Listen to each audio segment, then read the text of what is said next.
Oke, malam hari ini tema kita tentang mengintegrasikan iman dan Islam untuk membentuk insan kamil namanya.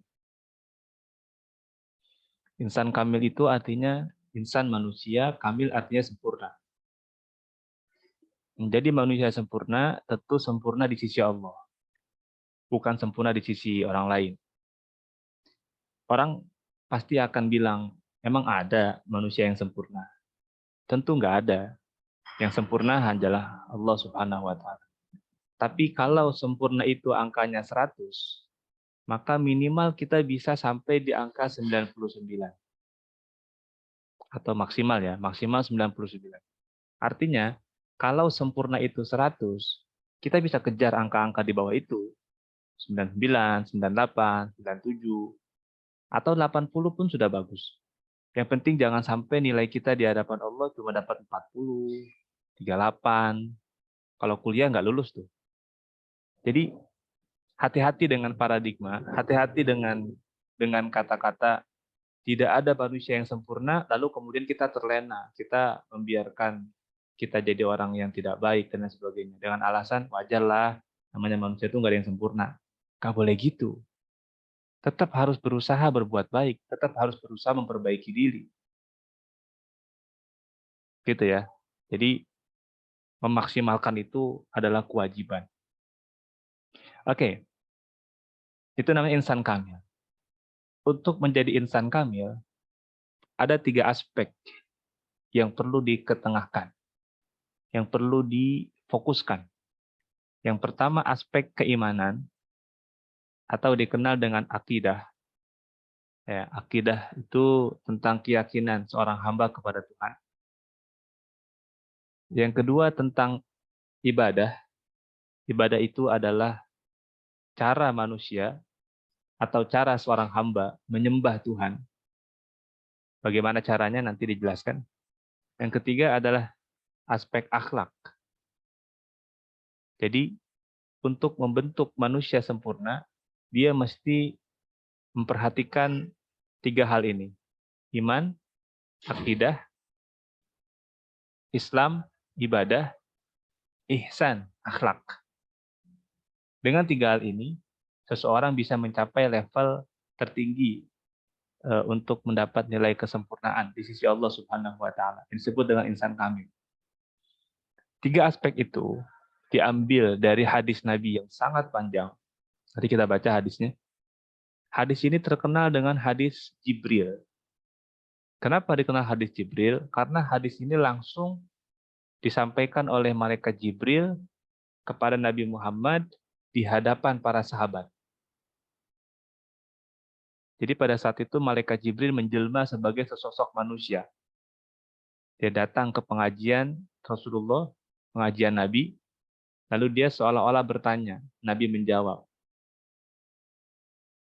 Tujuannya agar orang lain tahu tentang apa yang dia tanya. Kalau Jibril tentu sudah tahu, dan Nabi Muhammad juga sudah tahu. Tapi mereka berdua pengen jamaah yang lain pun tahu. Makanya Jibril nanya. Oke, kita bahas hadis itu ya. Hadis ini sangat populer, bahkan saking pentingnya hadis ini, dia dimasukkan oleh Imam Nawawi dalam kitab Al-Arba'in An-Nawawiyah. Ini yang kamu lihat sekarang adalah petikan halaman dari kitab Al-Arba'in An-Nawawiyah sebagai hadis yang kedua. Di mana hadis yang pertama adalah hadis tentang niat. Innamal a'malu binniyat wa innamal likulli imri'in ma nawa. Itu hadis yang paling puncak di mana semua ulama hadis pasti meriwayatkan hadis itu. Dan semua cabang ilmu agama pasti bermuara kepada hadis itu, yaitu tentang niat. Semakin bagus niat seseorang, semakin besar pahala yang dia peroleh. Semakin buruk niat seseorang, semakin hilang pahala yang dia peroleh. Walaupun tampak yang dia lakukan adalah tampak amalan akhirat. Sholat misalnya, sholat, mengaji, baca Quran. Kalau niat dia tidak baik, maka hilang pahala, belas, nol. Karena pentingnya niat, maka diletakkan sebagai hadis pertama. Nah, hadis yang kedua, tentang tadi, konsepsi membangun agama. Tentang akidah, tentang ibadah, tentang ihsan, akhlak, tentang iman, tentang Islam, tentang ihsan. Kita baca hadisnya. Al-hadits tsani, hadis yang kedua, maratibuddin, tingkatan agama. Sebetulnya bukan tingkatan. Memang secara arti maratib, martabat artinya tingkatan. Tapi sebetulnya dia bermakna susunan. Al-Islam, wal iman, wal ihsan. Islam, iman, dan ihsan. Ada 3 susunan struktur yang membangun bangunan yang disebut sebagai agama. Pondasinya adalah iman, tiang-tiang pancangnya adalah Islam, dan ihsan atau akhlak itu adalah hiasan-hiasannya. Kalau iman kokoh, akidah kokoh, maka Islam dan ihsan, ibadah dan akhlak itu bisa berdiri dengan kuat. Tapi kalau akidah dia goyah, maka sholat pun dia tak akan mampu, malas bawaannya, karena akidahnya nggak kuat. Sebagaimana rumah, kalau pondasinya goyah, maka tiang-tiangnya pun bisa ikut rubuh. Apalagi cuma sekedar hiasan, dinding, tembok, genteng, lemar, dan lain sebagainya. Hancur semua kalau pondasi hancur. Oleh karena itu, 3 hal ini disebut sebagai martabat. Oke. An Umar radhiyallahu anhu aidan. Hadis ini diriwayatkan bersumber dari sahabat Nabi yang bernama Sayyidina Umar. Dia adalah khalifah yang kedua, pengganti Rasulullah setelah Abu Bakar As-Siddiq. Sayyidina Umar menjadi khalifah itu atas tunjukan, ditunjuk langsung oleh Sayyidina Abu Bakar. Jadi pada masa khalifah itu, setelah Rasulullah meninggal, sudah terjadi berbagai macam metode penunjukan pemimpin. Kalau Abu Bakar diangkat jadi pemimpin itu dengan cara pemilihan. Jadi awalnya golongan muhajirin menunjuk Sayyidina Umar, golongan Al-Ansor dia menunjuk 1 orang, saya lupa namanya. Lalu kemudian 2 orang ini menolak untuk jadi khalifah karena melihat posisi Abu Bakar, sehingga Abu Bakar diangkat oleh masyarakat pada masa itu untuk menggantikan Rasulullah sebagai khalifah. Nah, ketika Abu Bakar menjelang meninggal, dia tunjuk Sayyidina Umar agar Sayyidina Umar menggantikan Sayyidina Abu Bakar. Baik. Apa kata Sayyidina Umar? Bainama nahnu inda Rasulullah sallallahu alaihi wasallam zata yaumin. Satu ketika kami pernah bersama Rasulullah 1 hari, maksudnya bersama itu duduk di pengajian. Istala'a alaina rajulun syadidu bayadis thiyab syadidu sawadi sya'ri. Tiba-tiba datang seseorang yang sangat putih pakaiannya, sangat hitam rambutnya. La yura alaihi atharus safari.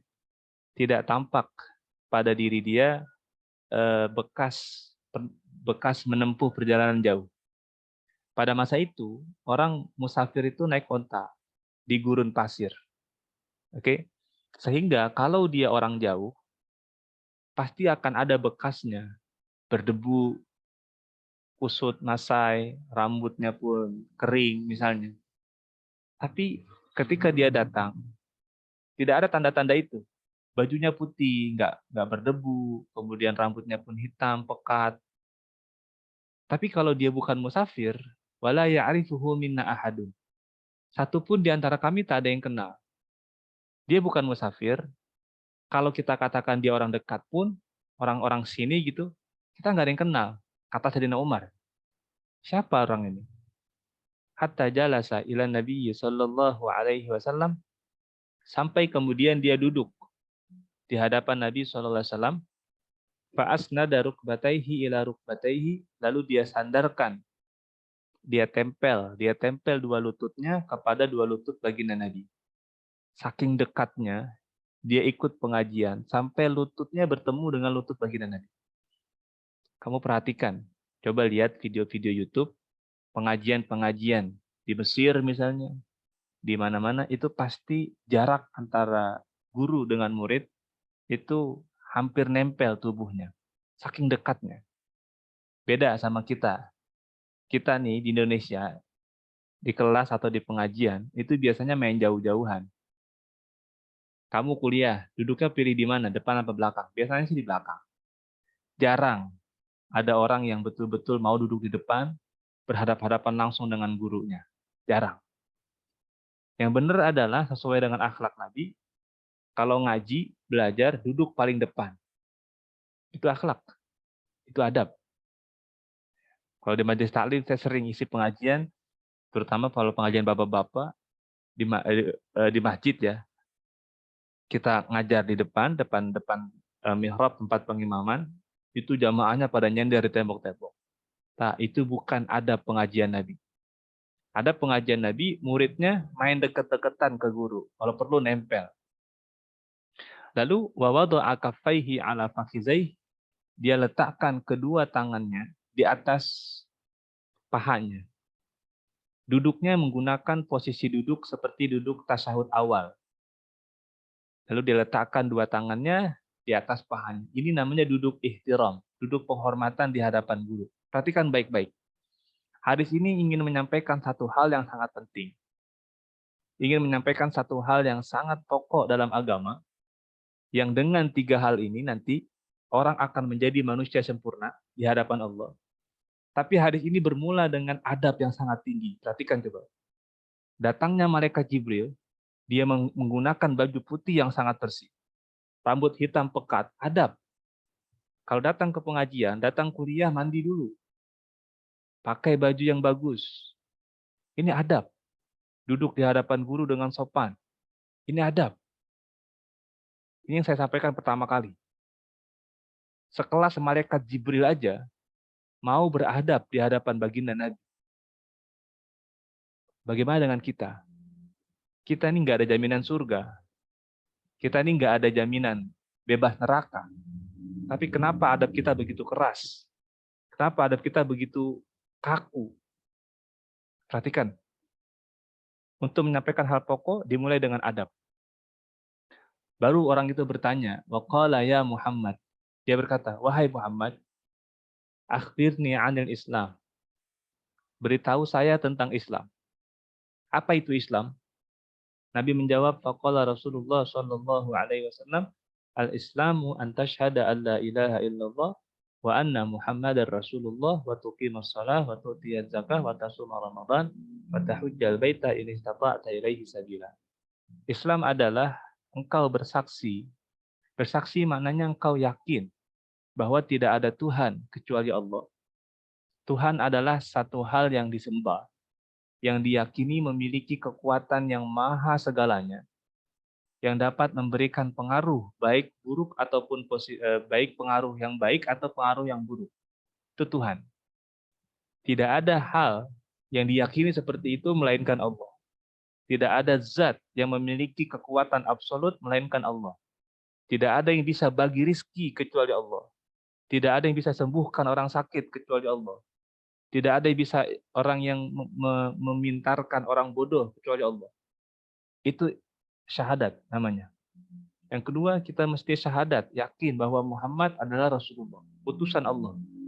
Dia adalah messenger, pembawa pesan. Tanpa Nabi Muhammad, kita nggak akan bisa kenal Allah. Kita pernah bahas di pertemuan sebelumnya, atau di video yang tentang bagaimana manusia bertuhan. Itu ada bagaimana orang sampai kepada Allah, sampai kepada keyakinan bahwa Tuhan itu ada, tapi orang itu nggak akan kenal siapa Tuhan, kecuali melalui wahyu yang dibawa oleh para nabi. Kalau tidak ada Nabi Muhammad, kita tidak akan kenal siapa Tuhan kita. Maka kita mesti yakin kepada Nabi Muhammad. Itu yang pertama. Yang kedua, tuqimah sholat, menegakkan sholat. Artinya, kalau ada orang ngaku Islam, tapi nggak sholat, maka dia bukan Muslim. Begitupun zakat. Orang Muslim harus bayar zakat. Bahkan pada masa Khalifah Abu Bakar, beliau harus memerangi orang-orang yang tidak bayar zakat. Diperangi, dibunuh, nggak bayar zakat. Yang keempat, puasa Ramadan. Orang Islam mesti puasa Ramadan dia nggak puasa Ramadan, maka Islamnya rusak. Yang kelima, haji. Haji ada ketentuan, ini istata'ta ilaihi sabila, kalau mampu. Sedangkan 4 yang atas, syahadat, sholat, zakat, dan puasa, tidak ada kata-kata kalau mampu. Kalau zakat, kalau ada hartanya, bukan kalau mampu. Kalau ada hartanya, dia bayar zakat. Yang kalau mampu hanya haji saja. Oleh karena itu, haji hanya setahun sekali dalam seumur hidup. Yang lainnya mesti dikerjakan secara berulang. Itu pokok yang pertama, yaitu Islam. Lalu orang itu, jelmaan malaikat Jibril mengatakan, "Sodakta, engkau benar." Kata Sayyidina Umar, "Fa'ajibna lahu yas'aluhu wa yusaddiquhu." Kita nih, para sahabat pada saat itu terheran-heran sama dia. Ini orang kok dia yang nanya, tapi dia katakan benar. Seolah-olah dia sedang menguji Nabi Muhammad. Lalu yang kedua kali orang itu bertanya lagi, "Fa'akhbirni 'anil iman." Bagi tahu saya tentang apa itu iman. Kata Nabi, "Antu minabillahi wa malaikatihi wa kutubihi wa rusulihi wa yaumil akhiri wa tu'mina bil qadari khairihi wa syarrihi." Nabi menjawab, iman adalah ketika engkau yakin, beriman kepada Allah, percaya bahwa Allah adalah Tuhan. Yang kedua, percaya bahwa Allah punya malaikat. Malaikat ini Allah ciptakan untuk menjalankan beberapa tugas. Orang bertanya-tanya, kenapa masih ada malaikat? Bukankah Allah bisa mengatur segalanya sendirian? Bukankah Allah Maha Kuasa? Jawabannya, Allah ingin tunjukkan tentang manajerial, tentang manajemen. Betul memang Allah Maha Kuasa, tapi Allah ingin ajarkan kepada kita, begini cara mengatur. Kita nih, manusia dikasih akal pikiran, kenapa kemudian kita diangkat sebagai khalifah di muka bumi?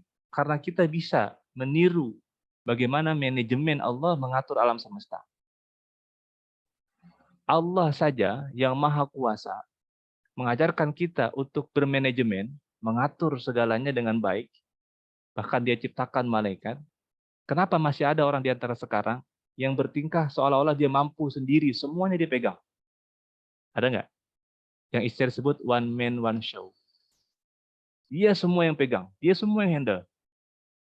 Hebat-hebat dia, lebih hebat dari Allah dia. Tak, Allah ajarkan kita untuk bermanajemen, mengatur segalanya dengan baik. Oleh karena itu Allah ciptakan malaikat sebagai pendidikan buat kita. Bukan Allah yang butuh malaikat. Yang ketiga, kita mesti percaya tentang kitab yang Allah turunkan. Kitab ini adalah peraturan. Kitab ini adalah undang-undang. Oke? Kitab yang diturunkan, kitab yang terakhir, mengamandemen kitab yang sebelumnya. Kalau kita belajar tentang undang-undang, contoh, misal ada undang-undang yang dibuat tahun, misal ini ya, kalau salah ya koreksi aja, ini contoh aja. Misal ada undang-undang yang dibuat tahun 1920 misal. Lalu diamandemen, diganti dengan undang-undang terbaru tahun 1945 misal. Maka yang kita pegang yang mana? Tentu yang terbaru. Kitab-kitab pun begitu. Dulu ada Taurat, dulu ada Injil. Lalu semua itu diamandemen, dihapus semua, datanglah kitab terbaru yaitu Al-Quran. Maka mestinya dengan logika sederhana itu, kita pilih Al-Quran, bukan pilih Taurat. Kan bodoh kalau ada orang kerja di perusahaan misalnya, ada peraturan yang tahun 2010 dengan peraturan 2018 misalnya, lalu dia pakai peraturan 2010. Bodoh dia. Mestinya dia ikut yang terbaru, ya kan? Nah, begitupun tentang kita. Bukan kita menafikan kitab sebelumnya, kita yakin kitab sebelum ada. Kitab sebelumnya itu ada dan benar daripada Allah, betul. Tapi yang kita pakai yang terakhir, itulah yang berlaku pada masa ini, yaitu Al-Quran. Oke, itu yang ketiga. Yang keempat, Allah juga ciptakan Rasul. Buat apa? Karena Allah lagi-lagi mengajarkan tentang manajemen. Allah utus orang-orang yang mengajarkan kepada kita. Rasul pun diajarkan oleh malaikat. Ya. Sebagian oleh malaikat, sebagian langsung direct kepada Allah. Kita mesti percaya bahwa Allah punya utusan. Taib. Yang kelima, percaya kepada hari akhir, hari kiamat. Yang keenam, percaya tentang qada qadar. Baik buruknya datang daripada Allah. 6 hal ini disebut sebagai iman. Akidah. Orang itu berkata lagi, sodakta, engkau benar. Yang ketiga, orang ini bertanya, Fa akhbirni 'anil ihsan. Beritahukan saya tentang ihsan. Kata Nabi, ihsan adalah anta'budallaha ka'annaka tarahu fa illam takun tarahu fa innahu yaraka. Ihsan adalah engkau beribadah, menyembah Allah seakan-akan engkau mampu melihat Allah. Tapi jika kau tak mampu melihat Allah, yakinlah bahwa Allah melihat engkau. Ini sebetulnya konsep security, konsep muraqabah. Kita nih kalau kerja, diperhatikan sama supervisor, pasti kerjaan kita bakal lebih bagus, lebih rapi, lebih teliti. Kenapa? Karena supervisor mantau. Nah sekarang, kita kan tahu bahwa setiap gerak-gerik kita dipantau oleh Allah Subhanahu wa Ta'ala. Allah supervisi kita. Allah punya kamera CCTV di mana-mana. Bahkan dalam hati kita pun Allah tahu. Kenapa kita masih mau bermaksiat kepada Allah? Itu sama seperti kita sedang bekerja, lalu kita melanggar aturan di depan supervisor. Kira-kira apa yang akan terjadi? Kalau kamu supervisor, kalau kamu manajer di satu perusahaan, lalu lihat karyawan kamu bertingkah ketika bekerja, tidak sesuai SOP, bahkan dia kabur misalnya, nggak ngerjain kerjaannya, apa yang kamu lakukan? Marah pasti. Begitupun Allah. Manajer akan mengatakan, lu di sini kerja, gua gaji. Kenapa maksiat? Kenapa nyeleweng? Allah pun akan kata seperti itu. Engkau hidup di dunia ini, aku yang kasih nyawa. Makanmu aku yang tanggung. Kau bisa kerja, aku yang bagi kerja, kata Allah. Kenapa kau bermaksiat? Ihsan ini adalah konsep security, konsep muraqabah, di mana kita selalu merasa Allah mengawasi kita. Sehingga dengan begitu, kita mesti pastikan setiap gerak-gerik langkah kita mesti sesuai dengan aturan Allah Subhanahu wa Ta'ala. Itu disebut dengan akhlak. Ya, jadi akhlak itu bukan cuma sekedar tata krama, sopan santun. Sholat juga akhlak. Jadi jangan kamu kira nggak apa-apa, nggak sholat, yang penting gue baik sama orang. Itu konsep yang salah. Sholat juga akhlak, puasa juga akhlak. Semua hal baik yang diatur sama agama itu namanya akhlak. Bukan hanya sopan santun, cium tangan, bukan cuma itu. Itu hanya sebagian daripada akhlak. Secara keseluruhan, baik itu ibadah ataupun tidak, cara tidur, bangun tidur, cara makan, dan lain sebagainya, cara cebok, bahkan cara berhubungan suami istri, itu ada aturannya. Mengikuti aturan itu namanya akhlak. Cara bersosial, bermasyarakat, cara kerja, berintegritas, jujur, amanah, itu semua adalah rangkaian akhlak. Kenapa? Karena Allah pantau itu semua. Allah lihat itu semua. Itu namanya muraqabah, ihsan. Oke. Setelah itu, orang itu bertanya lagi, Pak akhbirni anisa'ah. Beritahu saya kapan akan terjadi hari kiamat. Perhatikan jawaban Nabi. Kata Nabi, mal mas'ulu anha bi'a'lama minas sa'il. Yang ditanya nggak lebih tahu dari yang nanya. Yang nanya aja nggak tahu, apalagi yang ditanya. Tentang hari kiamat, tidak ada satupun orang yang tahu kapan terjadi hari kiamat. Maka kalau ada orang yang sok-sokan prediksi kapan hari kiamat, pastikan dia berdusta. Misalnya ada orang menghitung hari kiamat 50 tahun lagi, karena umur umat Islam hanya 1.500 misalnya. Dusta. Walaupun dia ustadz, walaupun dia kiai, walaupun titelnya LCMA, pastikan dusta. Nggak ada yang tahu siapapun tentang hari kiamat. Bahkan walaupun tanda-tandanya sudah nampak, belum tentu hari kiamat. Sama kayak hujan. Apa tanda hujan? Mendung, angin kencang. Apakah setiap angin hujan, mendung sama angin kencang pasti hujan? Belum tentu. Paham maksud saya? Itulah kenapa Nabi Paham, Pak. katakan, tidak satu pun orang yang tahu tentang hari kiamat, meskipun tanda-tandanya sudah banyak. Kita fokus aja sama ibadah kita. Azan dulu ya, bentar. Iya, Pak.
Oke, kita teruskan ya.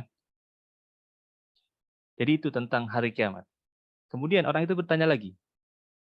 Qala fa akhbirni an amaratiha. Kalau gitu bagi tahu saya tentang tanda-tanda hari kiamat. Nabi sebutkan, anta lidal amatu rabbataha.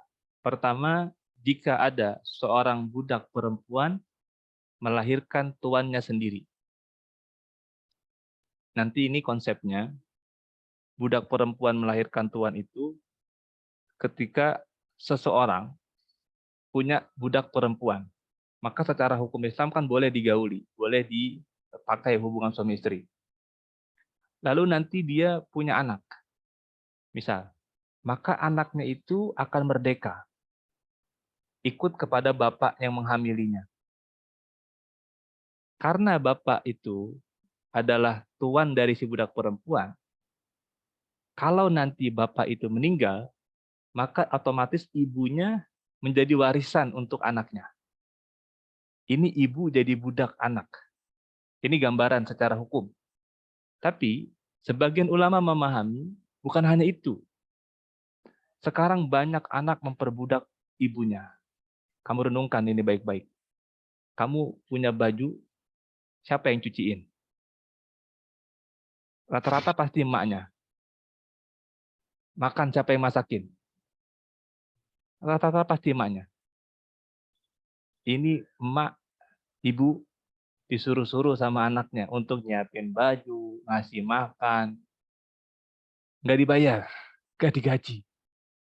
Itu contoh, ada anak memperbudak emaknya sendiri. Tapi nanti kasus yang real bukan seperti itu. Tadi yang tadi saya jelaskan, akan ada orang punya budak perempuan, lalu digauli, lalu dia hamil, anaknya itu merdeka ikut bapaknya. Ketika bapaknya meninggal, maka emaknya menjadi warisan untuk anak tadi. Ini sekarang belum terjadi karena belum muncul lagi perbudakan di daerah kita. Wallahu alam kalau daerah-daerah yang negara miskin misalnya di Afrika sana mungkin ada, saya nggak tahu. Baik. Itu yang pertama. Yang kedua, wa antarul kufatal uratal alata bi'a asya'i yatatawaluna fil bunyan. Nanti kau akan melihat kufat. Kufat adalah orang yang nggak punya sendal, kakinya telanjang. Al-urat nggak punya baju. Al-alah nggak punya keluarga, sendiri aja, ngegembel. Minimal kerjaannya ri'a asya'i, gembala gembala kambing. Minimal masih mending masih punya kambing, gembala. Ini akan ada nanti di akhir zaman nggak punya sendal, nggak punya baju, nggak punya keluarga, sendiri-sendiri aja. Tapi tiba-tiba ya tatawaluna fil bunyan. Tiba-tiba dia punya uang banyak, dia bangun rumah yang megah. Ini mungkin sudah banyak sekarang. Pengemis-pengemis itu ternyata di kampungnya punya rumah gede-gede dan lain sebagainya. Itu tanda-tanda hari kiamat. Setiap nabi sebutkan tanda-tanda, itu hanya tanda-tanda. Lagi-lagi, hanya tanda-tanda. Memang kita dituntut untuk memperhatikan ini supaya kita bersiap diri akan datangnya hari kiamat. Betul. Tapi siapa yang bisa pastikan hari kiamat? Tidak ada. Yang namanya tanda belum tentu terjadi. Sama seperti mendung belum tentu hujan. Jelas ya? Dan selain hadis ini nanti akan ada hadis-hadis yang lain yang panjang yang menceritakan tentang tanda-tanda hari kiamat. Oke. Di sini cuma 2 tadi doang. Berikutnya, kata Sayyidina Umar yang menceritakan kisah ini, "Tsumman talaqa." Orang itu kemudian pergi. Dia pulang duluan, falabithtu maliya, kemudian kami tentang beberapa hari, ya, beberapa hari nggak ada kabar lagi. Tsumma qala, kemudian Nabi bertanya kepada Sayyidina Umar, "Ya Umar, atadri man sa'il?" Wahai Umar, tahukah engkau siapa orang itu yang bertanya pada hari itu? Qultu Allahu wa rasuluhu a'lam. Kata Sayyidina Umar, tentulah Allah dan Rasulnya yang lebih tahu. Saya nggak tahu. Kata Nabi, fa innahu Jibrilu atakum yu'allimukum dinakum. Dia adalah malaikat Jibril yang datang kepada kalian mengajarkan tentang agama kalian. Jadi, kalau kita sebagai seorang muslim, maka 3 yang mesti kita kejar. Iman, perkuat, Islam, ibadah, diperkokoh, ditingkatkan, ketakwaan ditingkatkan. Yang ketiga, hiasi dengan akhlak yang baik. Tiga hal inilah yang kemudian jika diintegrasikan, iman, Islam, dan ihsan akan membentuk kita sebagai insan kamil di hadapan Allah Subhanahu wa taala. Hadis ini diriwayatkan oleh Imam Muslim. Oke, itu materi kita tentang iman, ihsan, iman, ihsan, dan ihsan. Mudah-mudahan dapat pencerahan. Nanti kita jumpa lagi di materi berikutnya. Ada yang mau ditanya-tanya atau nanti tanya-tanyanya di